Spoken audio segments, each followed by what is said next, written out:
Welcome to the Contrary podcast. I'm Charlie Sykes. What are we on, day 15, day 16 of Donald Trump not being able to shake the Jeffrey Epstein story? Okay, we're not going to talk about that today. We will get back to that later in the week, but we're going to do something a little bit different. I have a very, very special guest.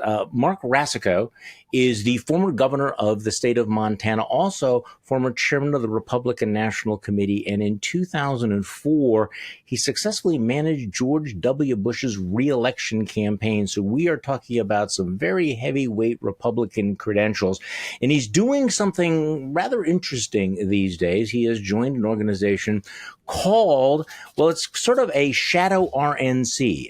It is the Republican Legacy, and Governor Racicot is one of the co-chairs of that, along with some very, very impressive names.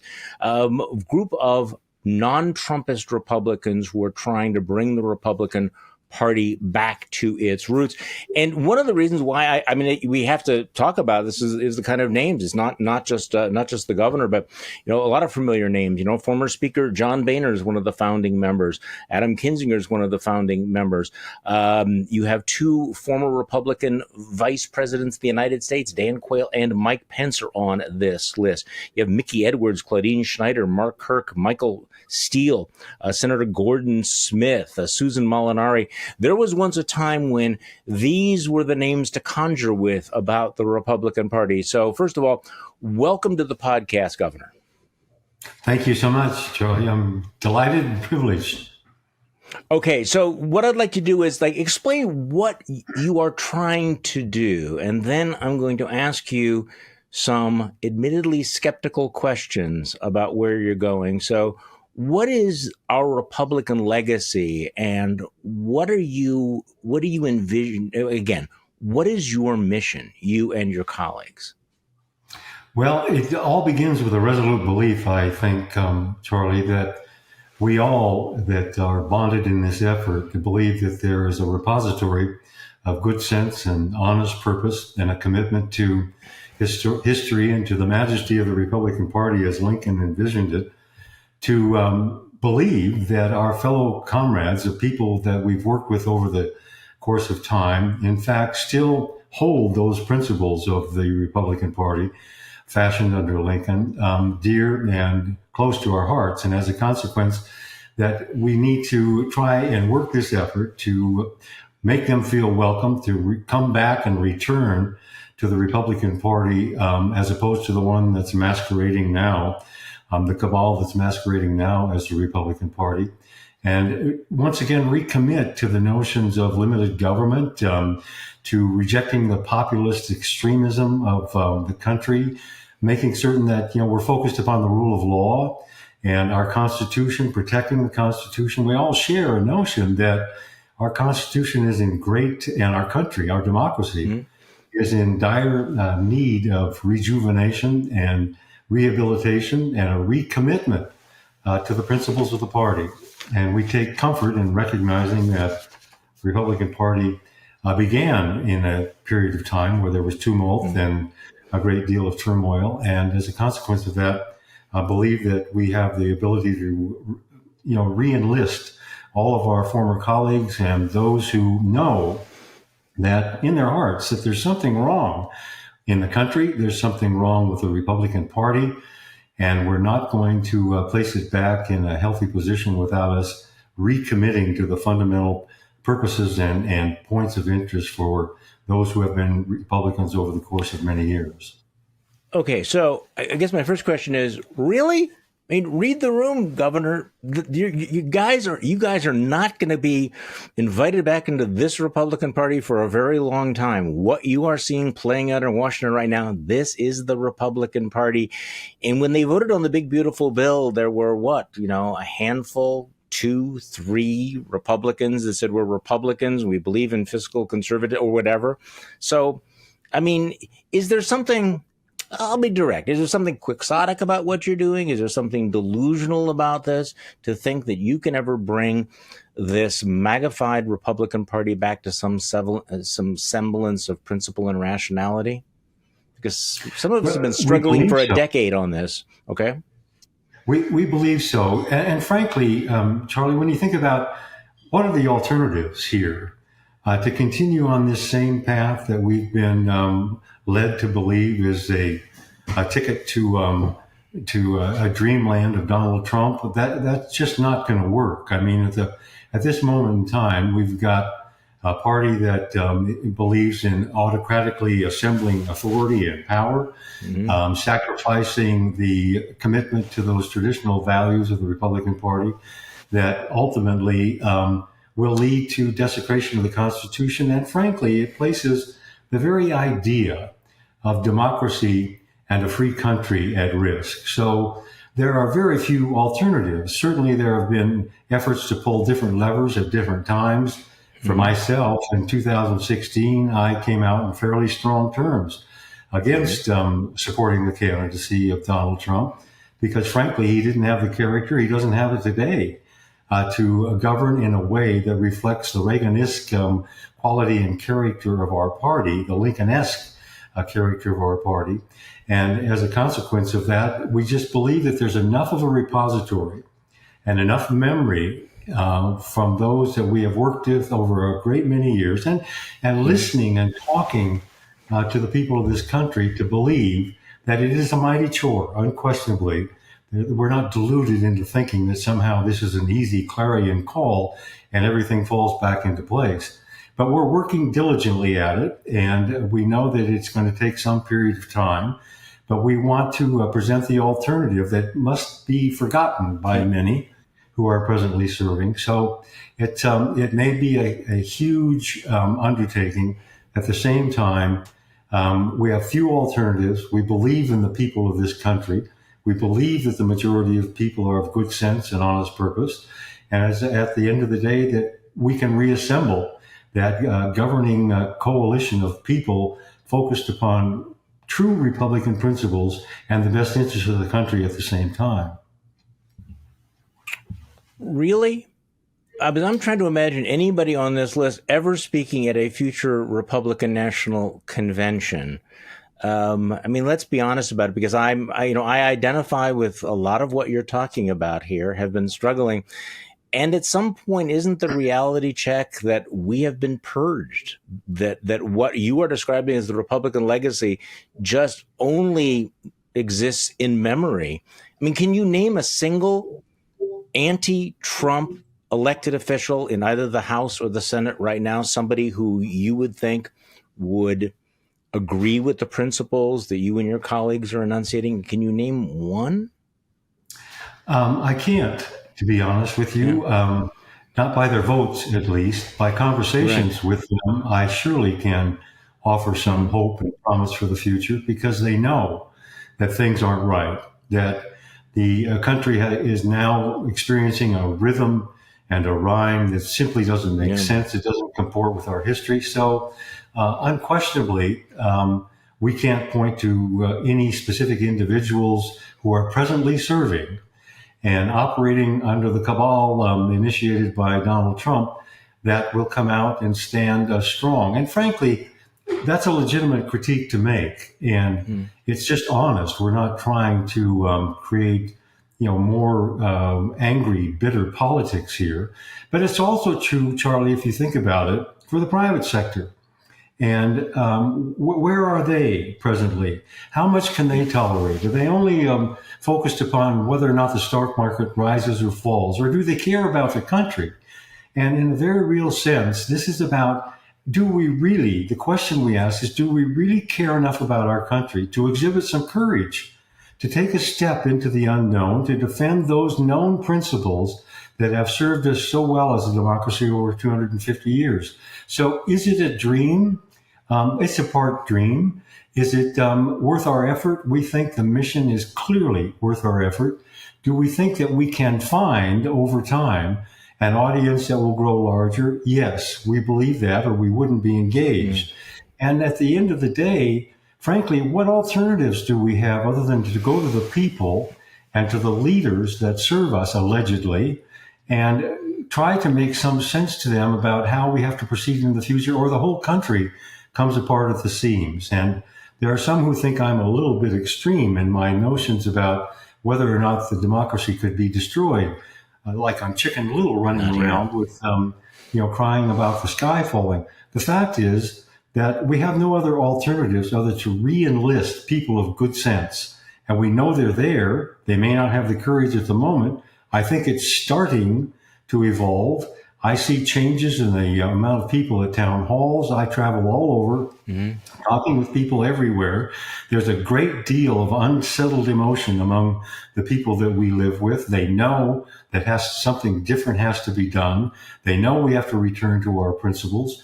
And even those people in Congress, interestingly, I went through a list the other day and came up with a list of about 10 of the senators, Republican caucus senators that are presently serving, that I either recruited, worked for, traveled the country for, or raised money for. And I know the quality and character that may be lying latent, coursing through their veins. But at the end of the day, they're not exhibiting the kind of courage that it's going to take to retrieve this country from the final abyss. And that is how I see it. So that's where we're going to go, is to them and to our business leaders. Where are these great titans of industry who have set about to solve the world's problems? For their businesses, certainly, they've done just fine. What are they going to do about the moment that the very future of the democracy is in the rearview mirror? Are they going to wait too long? So that's our mission. I mean, we're just starting. Is it a hard, long slog? Yes, it will be. But we've got some action points here and there. 2026 is one. The people of this country who own this government, own this democracy, I think are more unsettled every day about what's going on. So the more, the more burning of the edifice that takes place with Donald Trump and his minions every single day, the more that crisis is going to rise in terms of intensity. And just I'm very sympathetic because I do think that America needs two rational political parties. We just cannot, they're given the binary nature of our choices, as you point out. What are our choices? The Republican Party has to come back. But I'm very interested in getting your take on all of this, because you had a unique seat in the Republican Party, and I wrestle with this as well. But you I think have some more insight. How do you think we got here? I mean, I'm sure you've thought about this. From how do you get from the party of Abraham Lincoln and Dwight Eisenhower and Ronald Reagan and George Bush and all of these folks? How do you get to where we're at right now? This radical extreme populist party. Give me your theory of the case. I mean, I've said in the past that that there were these nut jobs were always there, or these extremists were always there, but they were a recessive gene in the Republican Party. We always thought the center would hold, but then it didn't hold. How did this happen, Governor? Well, I think there are a number of circumstances that intersected.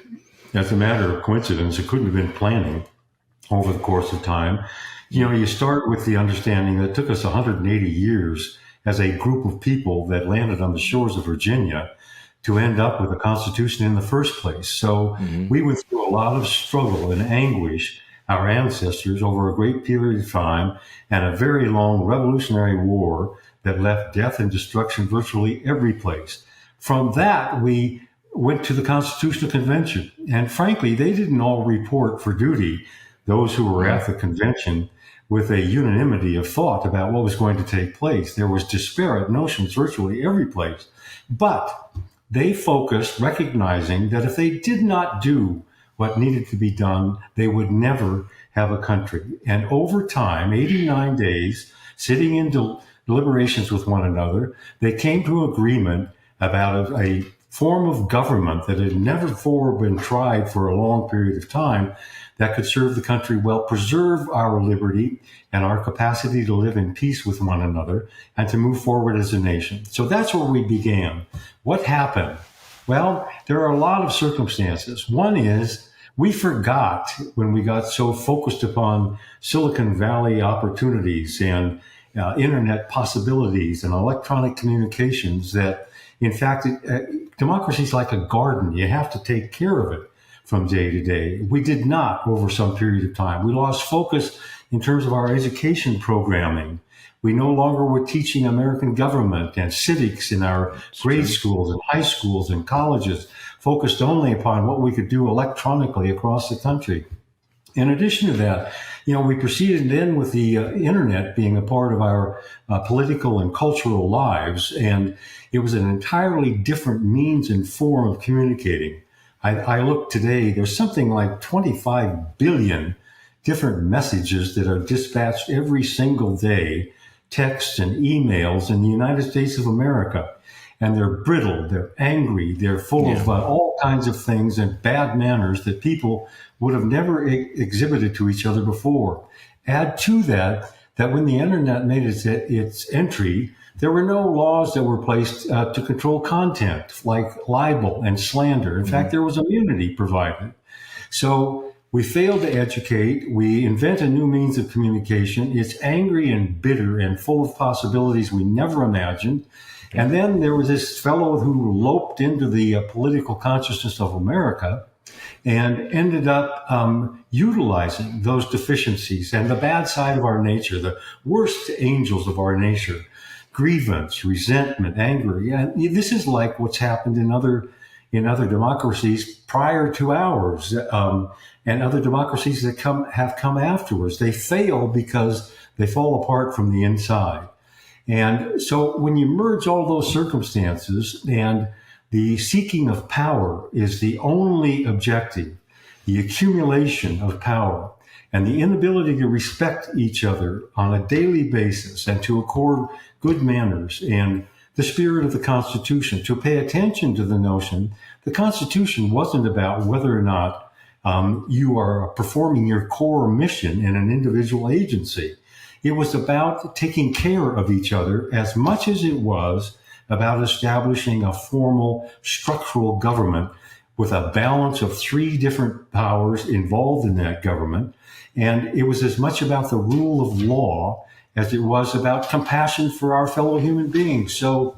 And we all had to choose this by consent.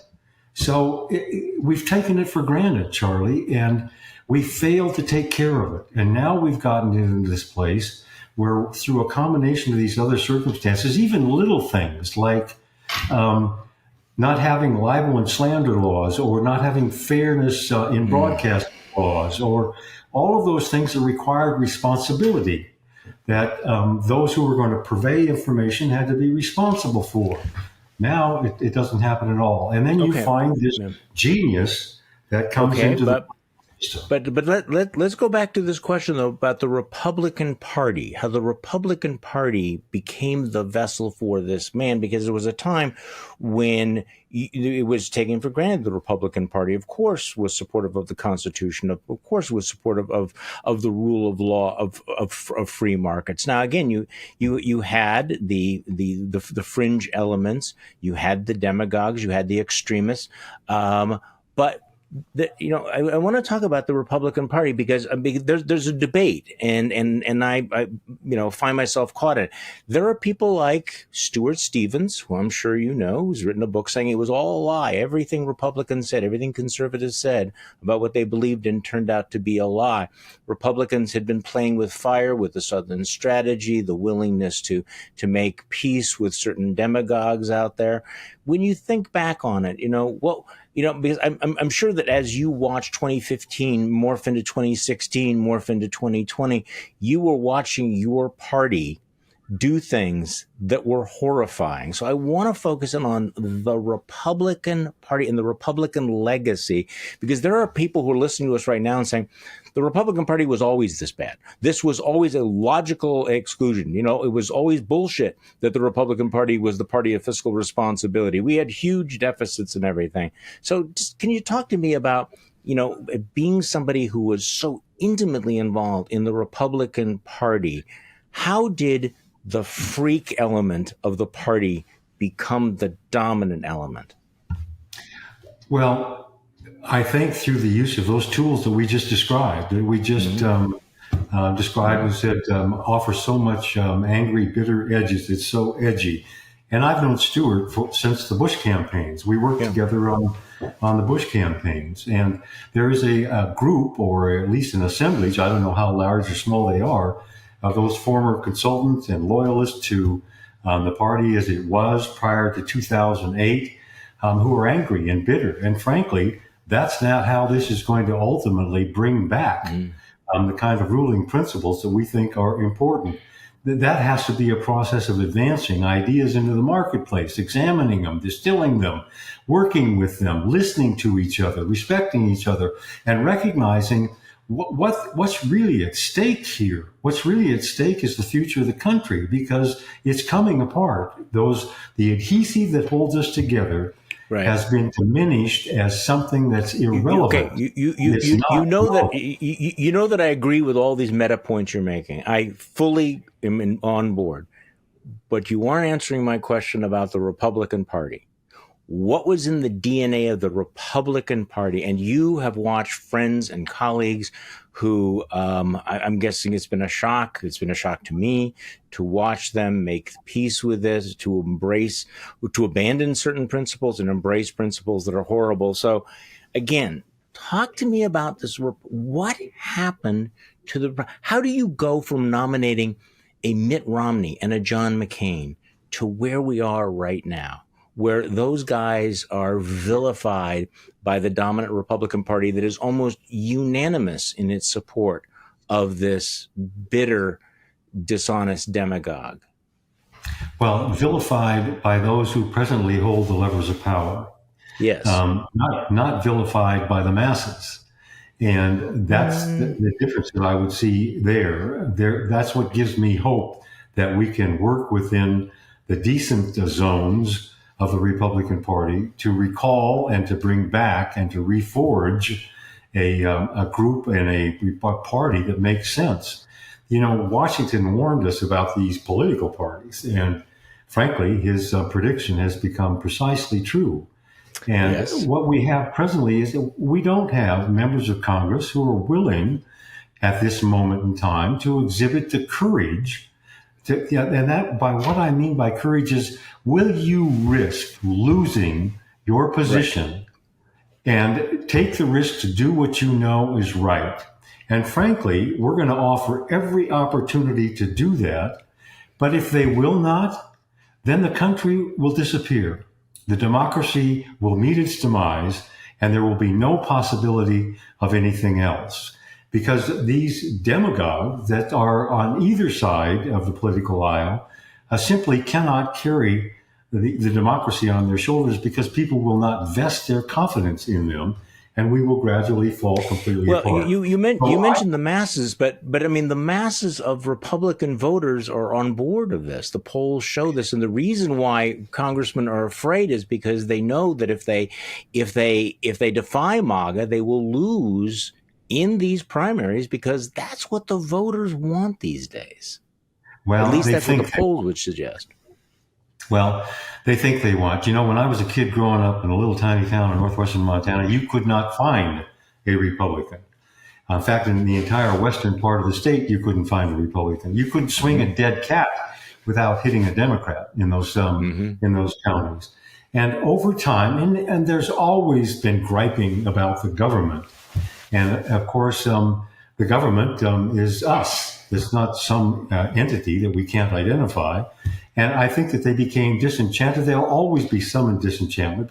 And I don't place every opportunity for our success upon whether or not we poll well in the beginning. Mm-hmm. And at the end of the day, Charlie, what alternative do we have? Do we just drop back 7 yards? Well, people will ask, okay, people listening to this will say, well, there have been others who've become Democrats. Former Congressman Joe Walsh said the alternative is Democrats or a third party. Why are you, why not? Well, a third party, I've tried that. I've worked on 2 of them with the understanding that idealistically, we could persuade, as a matter of reason and thoughtful consideration, a majority of people to form a different entity. And, you know, we've seen the Libertarian Party exist for quite some period of time, but as you and I would both admit, probably on the fringes. And did they have any real impact? Well, maybe with Bush and Perot, there was some impact that obviously distorted the electoral results that were predicted. But third parties are so hard to form, and it's so difficult for independents to be able to be even recognized in a viable candidate, unless you're in Alaska on occasion, or maybe in Maine or one of those individual states. For me, I just can't sit by and just let it happen. I agree. I'm supportive. I'm just trying to figure out how you restore all of this, and I wrestle with these things as well. And so let me ask you about the Republican legacy, and you've mentioned Lincoln. I mean that's reaching pretty deep. And the first time and the only time I ever spoke to Donald Trump, I did, try to contrast, that you want to, sit at the desk that Abraham Lincoln, sat at, and you talk like an 8-year-old on the playground. But let's go back to the era when you were very, very involved in all of this, because I am trying to figure out how we got here, because in order to figure out whether you can go back, you have to figure out how you got here. That by the end of the second Bush presidency, a case could be made that the Republican legacy had run out of steam. The traditional republicanism had been discredited or was uninspiring, and therefore was rejected not just by the general electorate, but rejected by the Republican electorate itself. That by the time 2016 rolled around, traditional Republicans had lost the plot completely. And that many of the people that you're associated with now are associated with a republicanism that no longer was in touch with Republican voters or with the problems of the country. How do you respond to that critique? Well, I think that there's some truth in it. At the end of the day, I think we took our country for granted. We took the party for granted, that it would always be the party of Reagan, that appealed to a wide swath of the American public, regardless of which party they identified with. I mean, I can remember my father, who was suffering from cancer and was in the final days of his life when I ran for the first time in 1988. And he was a born, dyed-in-the-wool Democrat, Franklin Roosevelt Democrat. Mm-hmm. And I told him I was going to run again. I'd lost a couple of races, 3 races for judge. And he asked me why. And I said, because I just feel there's a place out there for me, someplace, but I haven't found it. And I said, the more difficult news is, Dad, I'm going to run as a Republican. And there he was on his deathbed, taking the name of the Lord in vain and asking me why I would do such a thing. And I said, because I find the ideas more attractive on one side than the other. And as a consequence of that, I can be more sincerely engaged on one side than the other. He ultimately was a few days later, within the last few hours of his life, and he looked at me, woke up, I was the only one in the room, and he said, I voted for Reagan. And I, of course, offered him some judgments about the fact that he kept that from me, and he said, and I did it twice. And so the fact is, I think that the American people are more broad-shouldered and more open-minded and more optimistic than sometimes what we give them credit for. And the polls, I know, reflect what they reflect, and that's just fine. But I am a believer in the good sense and the honest purpose of at least 65, 70% of the American people. And can they be persuaded, especially after this debacle that we're going to go through, this dystopian carnage that we're going to experience over the next 2 or 3 years? Will they be in a place where they can once again consider a return fundamental value? Let's switch then to talk about that, because you do see that the next 2 or 3 years is going to test every guardrail, every sense of decency that we have. So, do you have a sense that there is a breaking point? Because, for years there's been that mantra, that this is the breaking point for Republicans with Trump. It never happens. However, you're watching a series of issues where, whether it's immigration, whether it's spending, whether it's, our place in the world, whether it's personal conduct. So give me your sense of Do you see a breaking point or an arc that changes the directory, and how will it play out? What is going to be that moment where people go, oh my God, what have we done? This is not who we are. This is not where we want to go. That moment is starting right now, Charlie. I've traveled all over the place in Montana. The town halls, the meetings that I started with maybe 2.5 years or 3 years ago, small, very small, have been gradually growing over the course of time. More and more discussions, more and more contacts with people that are just good, decent, thoughtful people. Yeah. They don't write letters to the editor.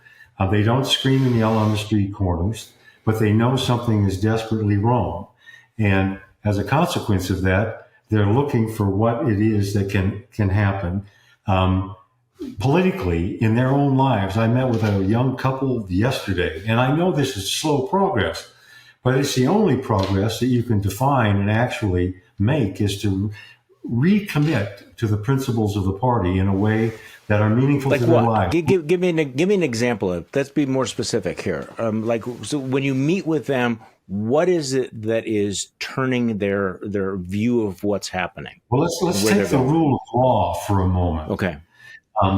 When they learn, and it's not always they're not always capable. They're working. They're taking care of kids. They're doing grandparent stuff. But when they figure out that Donald Trump defies court orders on a routine basis, and that he starts to call into question the very doctrine of separation of powers or the role of the judiciary, when he suggests, like Napoleon, that when he's acting as president, he is without fault and cannot violate the law.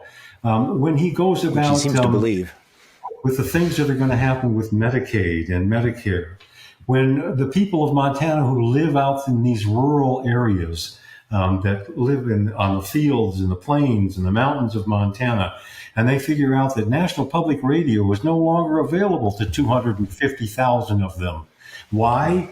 Because there was some acrimony that developed within the Trump campaign that suggested that this was somehow a medium that ultimately furthered the interests of the Democrats and the contrary party, and it was against America.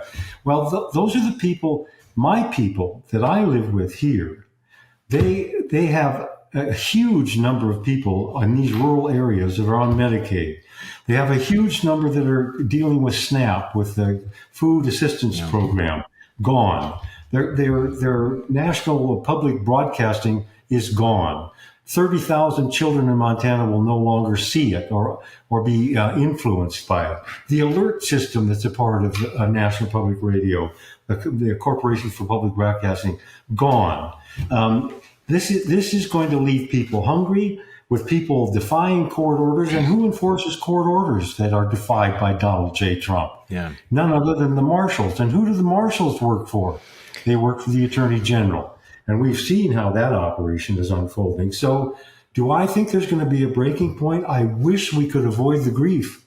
I wish we could avoid the anguish. But I have no question in my mind, if we keep proceeding at this rate, with this kind of insensitivity, and this lack of respect for each other with different thoughts and different parties, and we don't come together as we did in the beginning to forge a new program for America that's based upon good sense, compassion, empathy, rule of law, a solid position in the world in terms of world affairs, dependable to the rest of the nation, generous with those where we want to export a democracy, then it's going to fall apart. And do I think a cataclysm like that is possible? Yes. And do I think it can, if it's going to happen, I wish it wouldn't, but it may be the only thing that ultimately ends up bringing about some sobriety to enough of the population to focus upon what we need to do, just like we did in 1787. Let me follow this up, because I think that immigration has become a perfect example of the way this has played out. The Republican Party has become this militantly anti-immigrant party, but that people are suddenly realizing, wait, when we see the faces and the stories of what's happening, the alligator Alcatraz, in the Bush era, going back to all of that, George H.W. Bush talked about, a kinder, gentler, conservatism. You had compassionate conservatism. activism, and there was a lot of rolling of the eyes about all of that. But what is interesting is watching how that has morphed into this very, very conscious kind of cruelty, this celebration of brutality, which I do think is not consistent with the American values that you're talking about, that the American people might want secure borders. They might want to deal with illegal immigration. They are not willing to celebrate, alligator Alcatraz or the illegal rendition of fathers to foreign countries. And I do think that there is a backlash to all of that. But it is and I think that this goes to the point about being excessively online, that there's that world out there on the internet that might celebrate putting people in cages and feeding them like dogs and having them eaten by alligators and mosquitoes. But I don't think that that is where the American people are, and it's not where Republicans used to be. And I do, and I think this is what's important about it, because, and I think you're going to agree with me, most of the Republicans that I've known could have gone either way. Even the people who've gone MAGA, that if somebody had appealed to the better angels of their nature, they would have said, yeah, that's not who we want to be. This is not the kind of people or the country we want to be. And so, what I hear you saying is that you want to find a way to kind of remind them, okay, that's not really the kind of person or country or party you wanted to morph into, is it? That's precisely correct. I mean, the soul of America is at risk here. And it has a number of different subtitles, from the rule of law to obedience to the Constitution to a recognition of the majesty of this system, if we allow it, through our own input of good sense and honest purpose and decency, to be a part of the equation. And if you want to go off on your own and enkindle only those notions or moments or programs that benefit you and help you accumulate power, that's going to be a choice. That's the choice we're going to make. And if people don't see it, and it's our job to help them see it, we obviously can't beat them over the head or coerce them. But there was a better day, and most of the people on the planet today remember it. And they remember the stability. Even, when I think about Everett Dirksen and Mike Mansfield, here they were, Republican, Democrat, one humble, one kind of an entertainer, but extraordinary leaders both. And at the end of the day, what they did was steer us through the first nuclear nonproliferation treaty. They steered us through the assassination of John Kennedy, Martin Luther King, through Bobby Kennedy's death, through the Civil Rights Act, the Voting Rights Act, through Richard Nixon's impeachment, through the '68 Democratic Convention. Where are those leaders? And they're not there now. And I know some of these people really well. They're very good, decent people. But, John Thune, as much as I love him, he was a great basketball player in high school. You've got to stick your neck out. And so do the rest of you, Lisa and Susan, and all of the people that know the difference between right and wrong. And what we're saying to them, as people with memories of how it is possible to exist within the Republican Party, get back in and start now, because we have little time before we reach this ultimate abyss. And that's, I think, the challenge of our time. And why am I chasing around the country at 77 years old? Mm-hmm. It's because I'm deathly afraid of what's going to happen to our country. And if I don't get in the fight, it is. No, I'm glad you're in the fight. I just want to read this one quote from Politico that when they announced your chairmanship, a quote from one of your senior advisors for our Republican legacy, Chris Vance, who said, "We're building a 50-state national committee, basically a shadow version of the party. Maybe at some point we'll form a PAC. Right now we're like an advocacy group, like the NRA is an advocacy group, the Sierra Club, all of these different organizations. They can't say the magic words, elect, donate, that sort of thing, but they can still have a big political impact by fighting for their ideas." So at this point, you are trying to be the better angels, right? You're fighting for hearts and minds. We are. We're trying to be honest without being bitter. And frankly, the next opportunity for some influence, for some balance to come back, and I'll take this as progress. If we change the membership of Congress in either house To me, that's a significant stride forward. And I've been disassembled from the Republican Party in Montana at their choice, not at mine.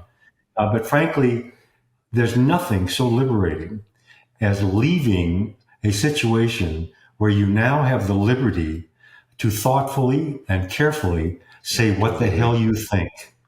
Mm-hmm. No, this is the one thing that people, look, it's disillusioning, it's soul crushing. You lose a lot of friends, you lose a lot of colleagues, but ultimately it's also liberating that you're not locked into all of that. And that is a great gift. Governor Marc Racicot, thank you so much for joining me. People can find out about our Republican legacy by going to just Google it, Our Republican Legacy, and it'll lead you right to the right place. Okay, and the list of names is quite impressive, and the goal is quite ambitious. Thank you so much for joining me, and once again, thank you all for joining me for this episode of To the Contrary podcast. I'm Charlie Sykes. You know why we do this, why we are going to continue to do this, as long as it takes, because now more than ever, it is important to remind ourselves that we are not the crazy ones. Thank you.